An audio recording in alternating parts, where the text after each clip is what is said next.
marilah kita berdoa bersama-sama terlebih dahulu.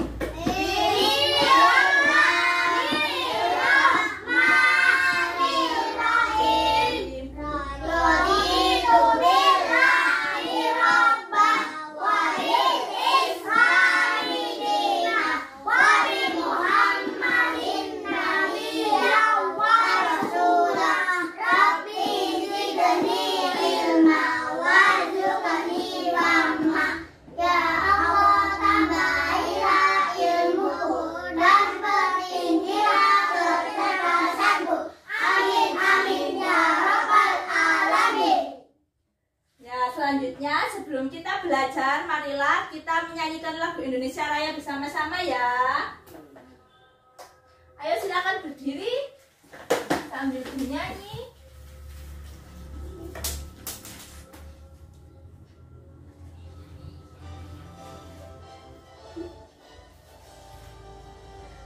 Indonesia tanah airku, tanah tumpah darahku, di sanalah aku berdiri menjadi pandu ibuku. Indonesia kebangsaanku, bangsa dan tanah airku.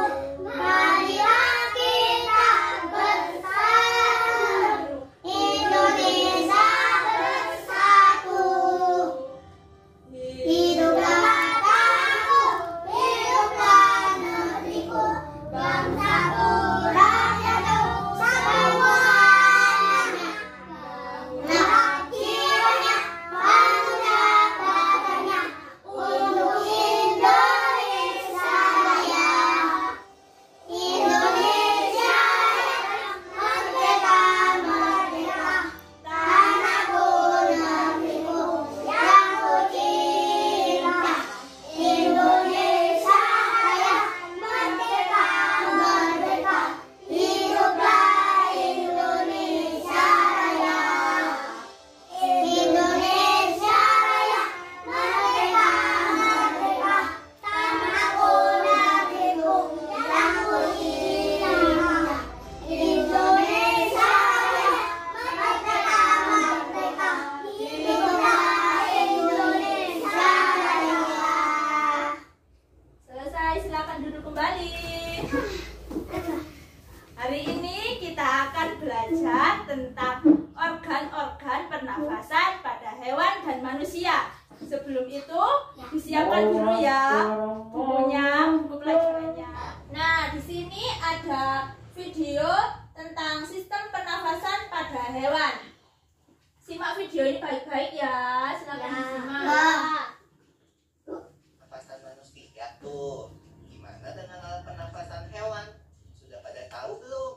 Hewan juga makhluk hidup yang bernapas dengan menghirup oksigen dan mengeluarkan karbon dioksida loh, Pipo. Iya Lula. Tapi setiap hewan punya sistem pernafasan dan alat pernafasan yang berbeda dan unik dan disesuaikan dengan lingkungan hidupnya. Ayo kita bahas lebih lanjut keunikan dan perbedaan sistem pernapasan dari setiap jenis hewan. Kita mulai dengan pernapasan si Dogi, anjingku. Hihihi. Dogi masuk kepada golongan hewan mamalia. Mamalia adalah hewan yang menyusui anaknya. Alat pernafasan mamalia yang hidup di darat mirip dengan alat pernafasan manusia, yaitu hidungnya, tapi dilengkapi dengan katup pada hidungnya. Katup itu menutup saat menyelam dan kebuka waktu muncul di permukaan air untuk mengambil oksigen dan mengeluarkan karbon dioksida dan uap air. Contoh mamalia. Bergerak, panjang, sering basah. Apakah itu? Cacing. Benar. Cacing menyukai tempat gelap dan bernapas melalui permukaan kulit. Kulit cacing terjaga kelembabannya, sehingga selalu basah dan berlendir yang memudahkan penyerapan oksigen dari udara. Melalui pembuluh darah di permukaan kulit yang tipis, oksigen diikat oleh darah dan diedarkan ke seluruh tubuh. Permukaan kulit. Wah, unik ya pernapasan hewan. Jumpa lagi di pembahasan menarik lainnya ya. Setelah menonton video tentang sistem pernafasan pada hewan, Sekarang kita akan melakukan sesi tanya jawab ya, tentang sistem pernafasan pada hewan.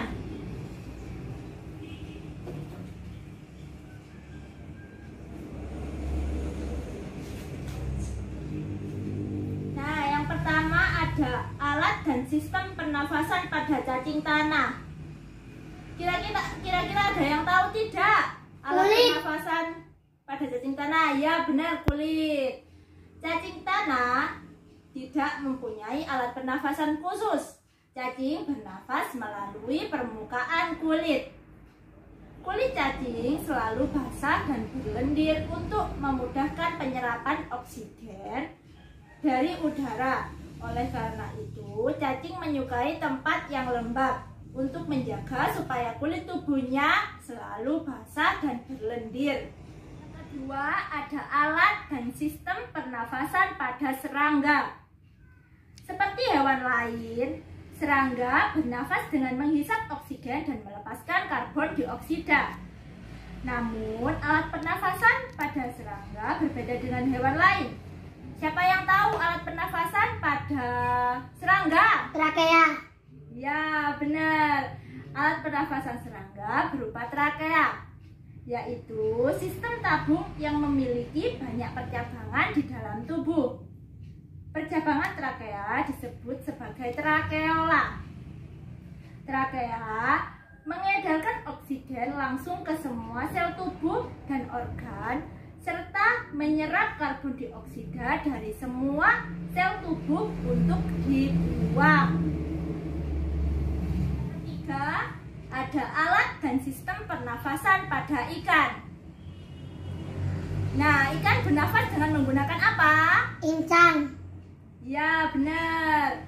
Ikan bernafas dengan organ khusus mirip saringan yang disebut sebagai insang. Insang berbentuk lembaran tipis, berwarna merah muda dan selalu lembab. Ada alat dan sistem pernafasan pada hewan amfibi. Katak termasuk hewan amfibi, yaitu hewan yang hidup di darat dan di air. Saat masih berupa kecebong, katak hidup di dalam air dan bernafas dengan menggunakan insang. Setelah berumur 9 hari, kecebong bernafas menggunakan insang dalam. Insang dalam akan menyusut seiring mulai berfungsinya paru-paru, dan katak muda pun tumbuh menjadi katak dewasa. Katak dewasa bernafas dengan menggunakan paru-paru dan permukaan kulit. Yang kelima, ada alat dan sistem pernafasan pada reptil. Hewan yang termasuk jenis reptil diantaranya ialah ular, kadal, cicak, buaya, dan biawak. Reptil bernafas dengan menggunakan apa? Paru-paru. Ya, reptil bernafas menggunakan paru-paru. Udara masuk melalui hidung, lalu ke batang tenggorokan, lalu ke paru-paru.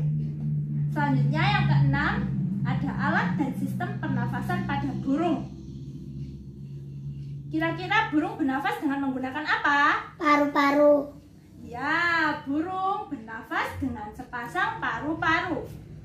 Paru-paru burung terletak di dalam rongga dada. Udara yang mengandung oksigen masuk melalui lubang hidung pada pangkal paru sebelah atas.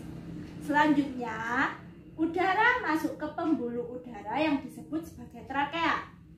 Dari trakea, udara sebagian masuk ke paru-paru dan sebagian lagi masuk ke dalam kantong udara.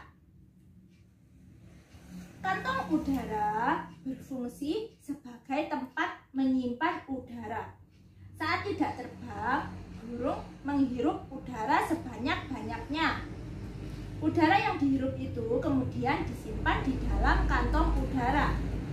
Saat terbang, burung tidak menghirup udara, melainkan mengambil dari kantong udara.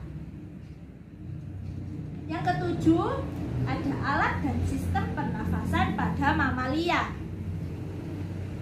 Mamalia adalah jenis hewan yang menyusui anaknya. Ada dua jenis mamalia, yaitu mamalia darat dan mamalia air. Mamalia darat diantaranya misalnya ada kambing, sapi, Kalau mamalia air misalnya ada paus dan lumba-lumba. Alat pernafasan mamalia darat terdiri atas hidung, pangkal tenggorok, batang tenggorok, dan paru-paru. Sedangkan pada mamalia air, hidungnya dilengkapi dengan katup. Saat mamalia tersebut menyelam, katup akan menutup. Sebaliknya, saat mamalia tersebut muncul ke permukaan air, katup terbuka. Saat itulah, mamalia air tersebut akan menghirup oksigen serta mengeluarkan karbon dioksida dan uap air. Setelah kita melihat sistem pernafasan pada hewan, sekarang kita akan melihat sistem pernafasan pada manusia. Simak videonya baik-baik ya.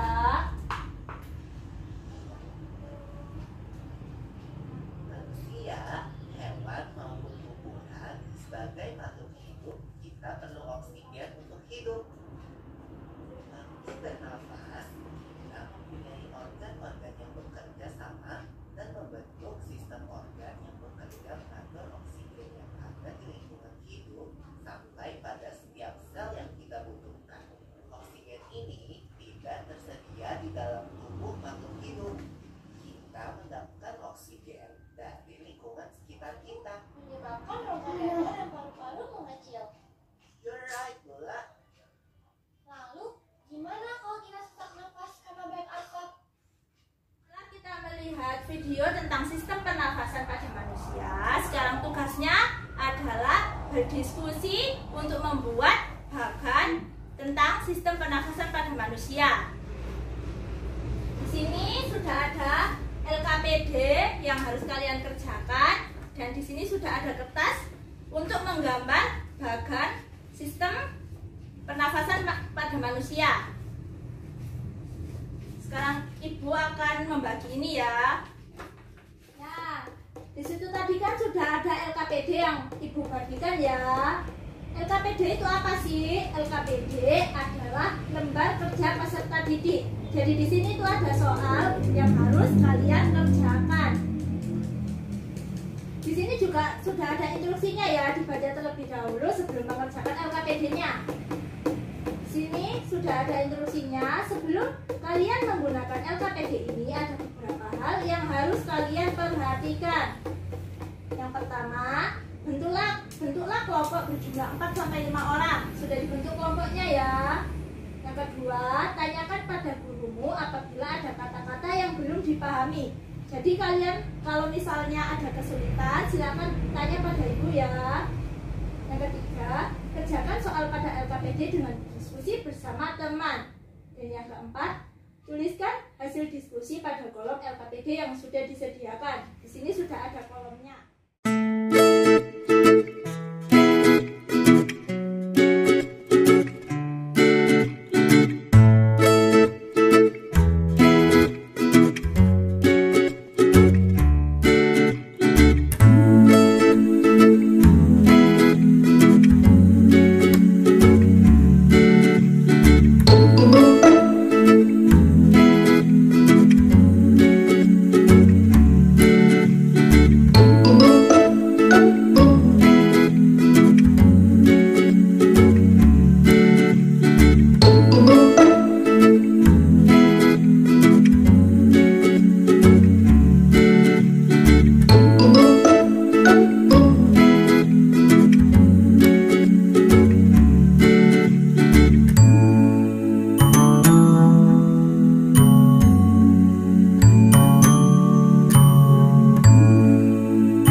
kalian, yaitu bagan sistem pernafasan manusia. Nah, cara kerja sistem pernafasan manusia yaitu udara masuk ke dalam tubuh melalui lubang hidung. Di sini lubang hidungnya, lalu masuk ke dalam batang tenggorokan. Batang tenggorokan adalah sebuah pipa mulai dari belakang hidung dan mulut, lalu turun ke paru-paru. Dari batang tenggorokan, udara masuk ke dalam paru-paru. di dalam paru-paru, oksigen terserap ke dalam pembuluh darah halus. Sebaliknya, gas karbon dioksida dari pembuluh darah masuk ke dalam paru-paru dan selanjutnya dibuang saat kita menghembuskan nafas. Ibu akan akhiri pembelajaran hari ini. Nah, di sini Ibu juga sudah punya soal evaluasi yang bisa kalian kerjakan di rumah ya nanti. Nanti Ibu akan bagikan sebelum pulang. Sekarang sebelum kita pulang, marilah kita berdoa bersama-sama terlebih dahulu. Bismillahirrahmanirrahim. Wal asri innal insana lafi khusr illa alladzina amanu wa amilus solihati wa tawasau bil haqqi wa tawasau bis sabr. Shadaqallahul azim.